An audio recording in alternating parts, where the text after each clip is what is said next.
वो सब फाटक सब सिग्नल मैं तोड़ आया। तपती गर्मी का दिन था उस मई 2023 का, जब खुशी में डूबा लौंडा सचिन मीना अपनी नई नवेली दुल्हन सीमा को लाया अपने छोटे से घर में उनके माता पिता से मिलाने, यूपी के ग्रेटर नोएडा के रबुपुरा गांव में। माँ आ देख, तेरा बेटा पाकिस्तान से बहू लाया।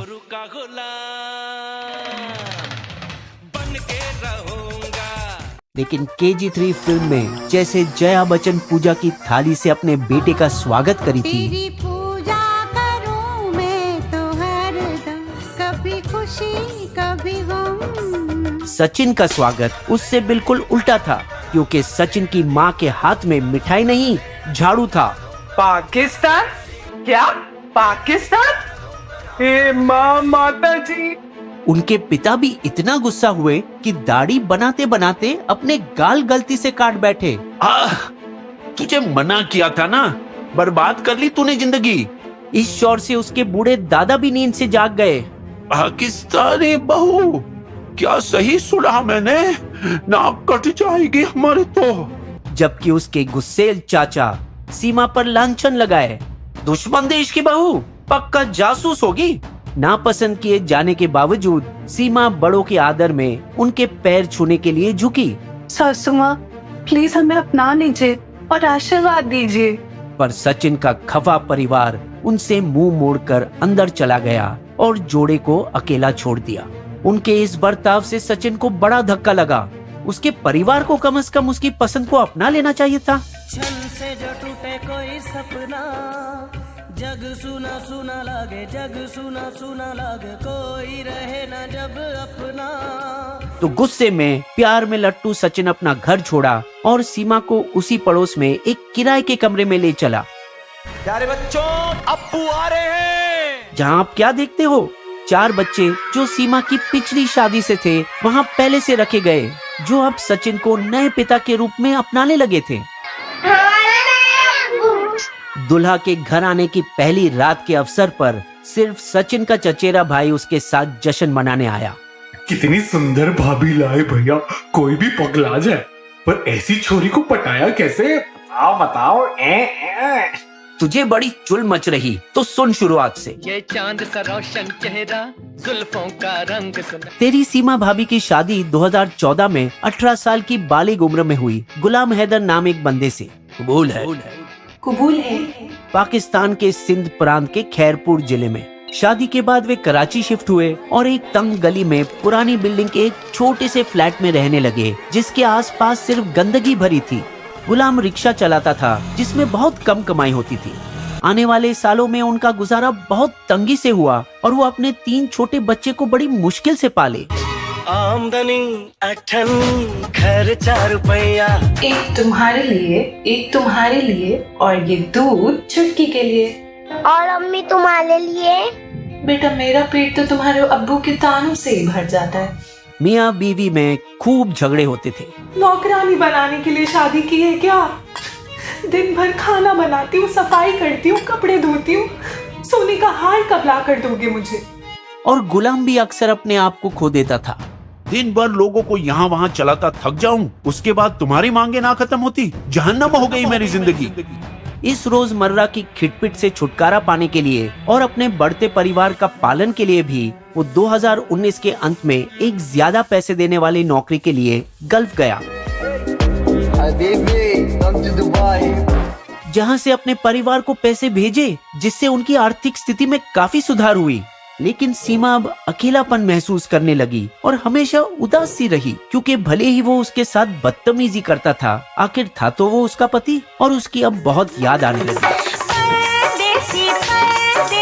जाना नहीं। अब आते हैं मेरी कहानी पर। मैं अभी सिर्फ 18 साल का ही हुआ था और पास की एक किराने की दुकान में 8,000 रुपये तनख्वाह पर काम करना शुरू किया। फिर 2020 में महामारी का कहर आ टपका, दुकानें बंद हो गई और मेरी नौकरी भी चली गई। लेकिन ऐसा होने से मेरी लाइफ एकदम पलटी मारी, क्योंकि तब शूटर गेम PUBG मेरी जिंदगी में आई।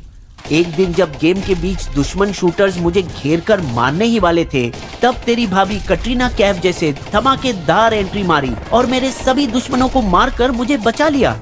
एक्शन में रोमांस जैसा था, पबजी फिल्म के सेट पर।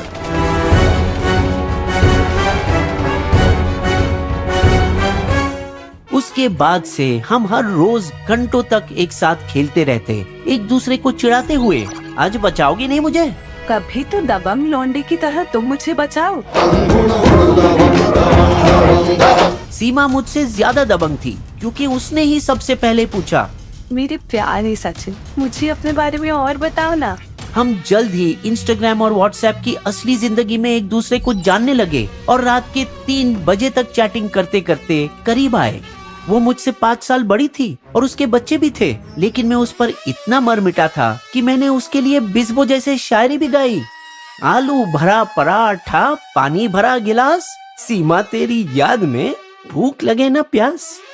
वो मेरे लिए अक्सर फोन ऑन रखकर ही सोती थी ताकि मैं वीडियो कॉल के जरिए उसे रात भर देख सकूं। इतना पॉजेसिव हो गया था उसके लिए कि एक बार जब उसने मेरा कॉल का जवाब नहीं दिया, मैंने गुस्से से उसे अपने सभी अकाउंट से ब्लॉक कर दिया। सीमा को इससे इतनी परेशानी हुई कि उसने अपने हाथों पर चाकू चलाकर खून बहाया। मैं तुम्हारे बिना नहीं जी सकती सचिन।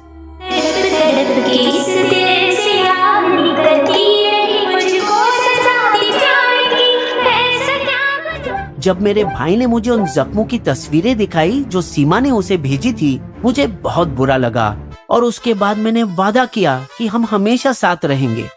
वो मुझसे इतना प्यार करती थी कि उसे भारतीय संस्कृति से भी प्यार हो गया। व्हाट्सएप वीडियो कॉल पर मेरे लिए करवा चौथ मनाई साड़ी में, नवरात्रि पर गरबा खेली और होली पर रंग जमाई।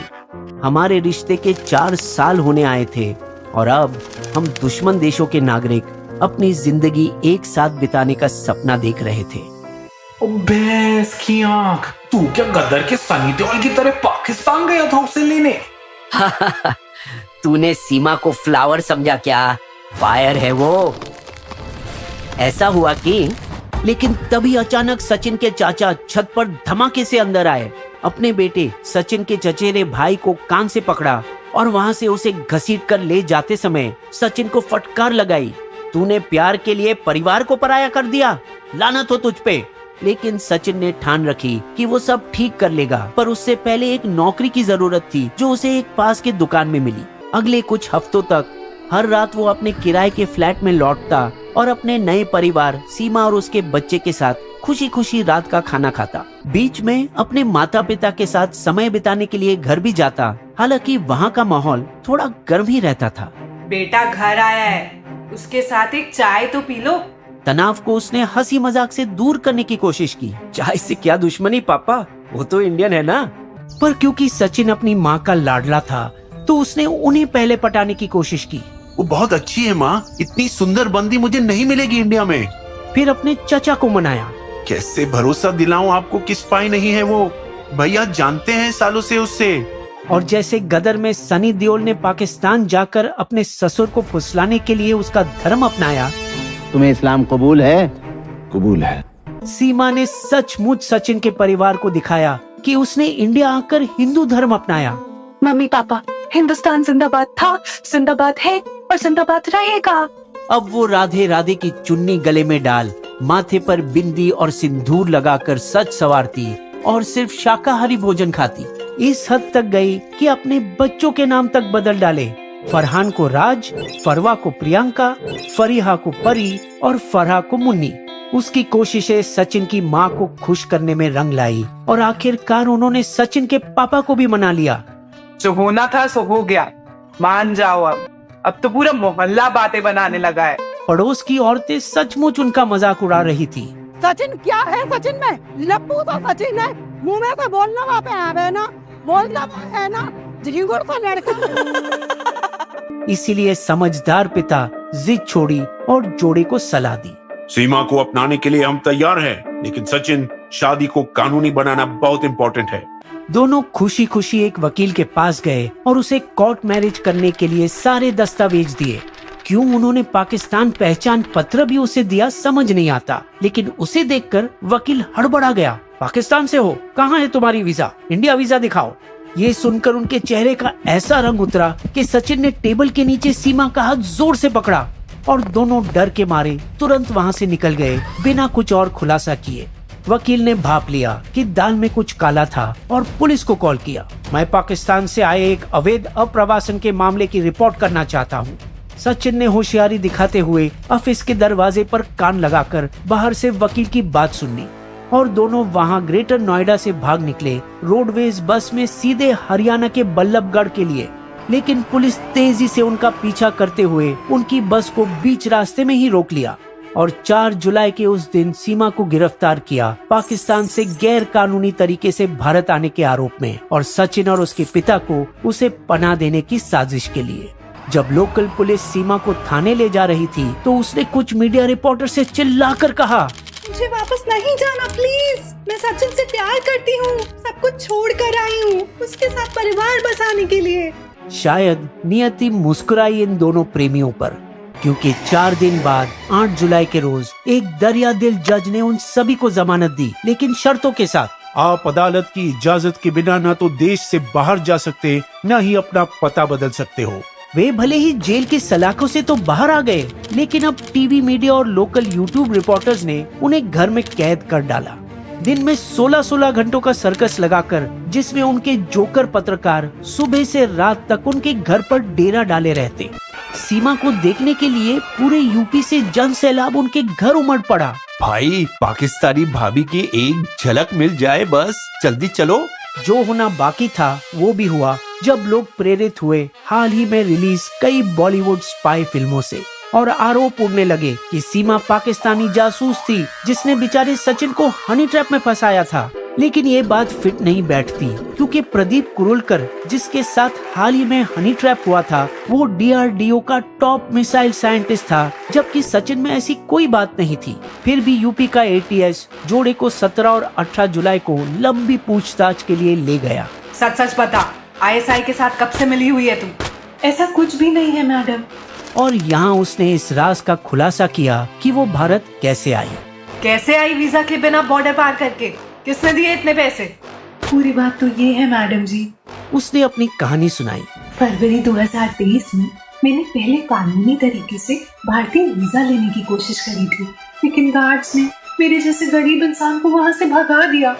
फिर मार्च में एक लोकल ट्रैवल एजेंट ने मुझे प्लेन में कराची से पहले दुबई पहुँचने में मदद की और फिर वहाँ से काठमांडू के लिए कनेक्टिंग फ्लाइट लेनी पड़ी, जहाँ काठमांडू की खूबसूरत रोमांटिक वादियों में आखिरकार मेरी मुलाकात अपने दिल जिगर सचिन से पहली बार हुई।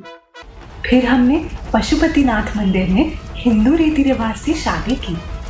ये मेरी जिंदगी के बेस्ट लम्हे थे, जब हमने पहली बार सड़कों पर सैर सपाटा किया और साथ में इंस्टाग्राम रील्स बनाई। होटल के कमरे में हनीमून बेड पर एक दूसरे की बाहों में लिपटे हुए हमने सुपरहिट हिंदी फिल्म कदर देखी, क्योंकि हमें हमेशा लगा कि ये स्क्रीन पर दिखाई गई हमारी जिंदगी की कहानी है। दरअसल सचिन पहले पाकिस्तान आना चाहते थे, लेकिन मैंने उन्हें रोक दिया। देखो, तुम्हारे हाथ पे ये ओम है, पाकिस्तान में हिंदू बने रहकर जीना बहुत मुश्किल होगा। ये भी है कि मैं खुद यहाँ आकर रहना चाहती थी, क्योंकि मुझे भारत में महिलाओं को मिलने वाली आजादी के मजे लूटने थे, जो पाकिस्तान के रूढ़िवादी समाज में लड़कियों को नहीं मिलती। इसीलिए हम कुछ समय के लिए अलग हुए। डरो मत सचिन, हम जरूर मिलेंगे और हमेशा साथ रहेंगे। अपने देशों में वापस आकर हमने ऑनलाइन ब्राउज किया कि कैसे मैं खुले नेपाल बॉर्डर से भारत आ सकती हूँ। इसलिए मैंने हमारे एक छोटे से एक्स्ट्रा फ्लैट को 12 लाख पाकिस्तानी रुपये में, मतलब 5 लाख भारतीय रुपये की कीमत पर बेचा, अपनी यात्रा का खर्च उठाने के लिए। मेरी किस्मत एक बार फिर रंग लाई जब 9 मई को तब के पाकिस्तान पीएम इमरान खान की गिरफ्तारी के बाद कराची में उनके फैंस द्वारा हुए हिंसक विरोध प्रदर्शन की वजह से लगे कर्फ्यू और बंद इंटरनेट की आड़ में मैं अपने घर से भाग निकली। मैं खुश थी कि अब बिना किसी फोन नेटवर्क के मेरे पति और उनका परिवार मुझसे पूरी तरह से कट ऑफ हो गए थे। मैं फिर से पिछली यात्रा की तरह कराची से शारजाह गई, फिर वहाँ से काठमांडू पहुँची और इस बार आगे नेपाल में पोखरा तक भी गई। वहाँ एक दलाल ने हमें भारतीय गांव वालों जैसे कपड़े पहनने में मदद की, जिससे हमें पोखरा से दिल्ली की बस में मदद मिली। ID कार्ड दिखाओ, बिना ID टिकट नहीं मिलेगा। मेरा दिल जोरों से धड़कने लगा, लेकिन मैं साहस रखते हुए झूठ बोली। तो जानता नहीं, मेरे पति सचिन यूपी के बड़े ठाकुर हैं और मैं उनकी ठाकुराइन। जो टुट का काम कर गया और उन्होंने मुझे और मेरे बच्चों को टिकट दे दिए। दिल्ली के कश्मीरी गेट ISBT पहुंचने के बाद मैंने वहां से एक और बस करी सचिन के गांव के पास एक छोटे शहर जेवर के लिए। जब मैं रबुपुरा की फलीदा रोड क्रॉसिंग पर उतरी तो सड़क की दूसरी ओर सचिन मेरा इंतजार कर रहा था। वाह, 5वीं कक्षा फेल लड़की ये सब अकेली की। समझ रखा है क्या हमें? हिंदी और इंग्लिश दोनों कैसे पता है तुम्हें? सच सच बताओ, किसने दी ट्रेनिंग? नहीं मैम, मैं जब जवान थी तब मैंने इंग्लिश डिक्शनरी पढ़ के कुछ सीखा, मेरे चचेरे भाई के साथ। मैं स्कूल नहीं गई, पर इतनी समझ है कि दुनिया कैसे चलती है। जल्द ही मीडिया में ऐसी खबरें फैलने लगी कि सीमा के चचा और भाई पाकिस्तानी फौज में थे और उनके भड़कावे में कथित तौर पर उसने फेसबुक पे भारतीय सेना के जवानों को फ्रेंड रिक्वेस्ट भी भेजी थी। फिर भी ये अभी तक साबित नहीं हो सका कि वो पाकिस्तानी जासूस है या नहीं। जब तक हमारे पास पुख्ता सबूत नहीं आता तब तक इस पर कुछ भी कहना सही नहीं होगा। ATS ने उनके घर से 5 सिम कार्ड, 4 फोन, सीमा का पाकिस्तानी पहचान पत्र, उसका पासपोर्ट और बच्चों के पासपोर्ट भी जब्त किए, जिसे दिल्ली में पाकिस्तानी दूतावास भेजा गया ताकि इसकी पुष्टि की जा सके कि वो असल में पाकिस्तानी नागरिक है भी या नहीं। सशस्त्र सीमा बल जो यूपी और बिहार में भारत नेपाल सीमा पर तैनात है, वो भी सीमा को इतनी आसानी से बॉर्डर पार कर देने के लिए सुर्खियों में है। अपनी पहली कार्रवाई में सरकार 2 गार्ड्स को निलंबित करके उनके खिलाफ जांच शुरू की जो उस बस की निगरानी के लिए ड्यूटी पर तैनात थे जिससे सीमा हैदर सफर करी। सीमा का एकमात्र जुर्म जो है वो है अवैध रूप से भारत में प्रवेश करना, जिसके लिए उन्हें 5 साल की जेल हो सकती है या फिर केंद्र सरकार उन्हें वापस पाकिस्तान भी भेज सकती है। सीमा के पति गुलाम हैदर भी एक वीडियो के जरिए भारतीय सरकार से अपील की, मोदी जी, योगी जी, मेरी बीवी मेरे पास वापस भेज दो प्लीज। लेकिन अगर ऐसा हुआ तो सीमा को मियां मिट्ठू से खतरा है, जो हिंदू लड़कियों को जबरन इस्लाम में परिवर्तन करने के लिए मशहूर है। आने दो उसे, हालत खराब कर देंगे उसकी। हालांकि एक और पाकिस्तानी लड़की इकरा, जो बेंगलुरु में अपने भारतीय पति मुलायम सिंह यादव के साथ कई महीनों के लिए गैरकानूनी रूप से रह रही थी, उसे इस साल फरवरी में भारत सरकार ने पाकिस्तान वापस भेज दिया। उनकी भी मुलाकात और love story online ludo game से शुरू हुई थी।